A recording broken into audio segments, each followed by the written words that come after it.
উখল মাখল পৰিৱেশ আন্ধেৰিঘাটৰ বিষ্ণুজ্যোতি কনিষ্ঠ মহাবিদ্যালয়ত।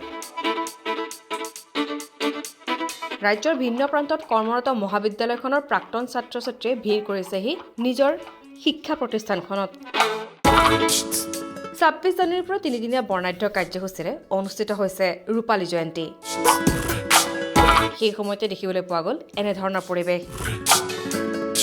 ৰূপালী জয়ন্তীৰ অনুষ্ঠানত উপস্থিত থাকে বিধায়ক দুৰ্গা দাস বড়ো।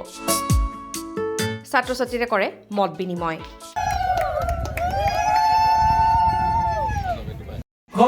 ছাত্ৰ সেইবিলাকক লাভ পালে মই কিছু কথা ক'বলৈ মন যায়।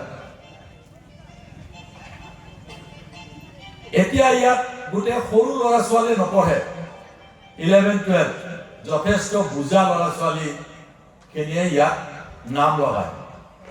মই ক'ব খোজা কথা কেইটা ছাত্ৰ ছাত্ৰীসকলে বুজি পালে খুব ভাল পাম। মই প্ৰেক্টিকেল কাম কৰোঁ আৰু প্ৰেক্টিকেলি কথা কোৱা মানুহ। কোনোবাই ভাল পোৱা আৰু বেয়া পোৱা নিজৰ ৰাজ্য আৰু দেশৰ যিকোনো মানুহকেই মই লক্ষ্য কৰি কথা নকওঁ, মই যি ভাবোঁ মই তাকেহে কওঁ। 1993 চনত স্থাপিত মহাবিদ্যালয়খনে 25টা বৰ্ষ সম্পূৰ্ণ কৰিলে। ৰূপালী জয়ন্তী গৰকা মহাবিদ্যালয়খনত এতিয়া উদুলি মুদুলি পৰিৱেশ।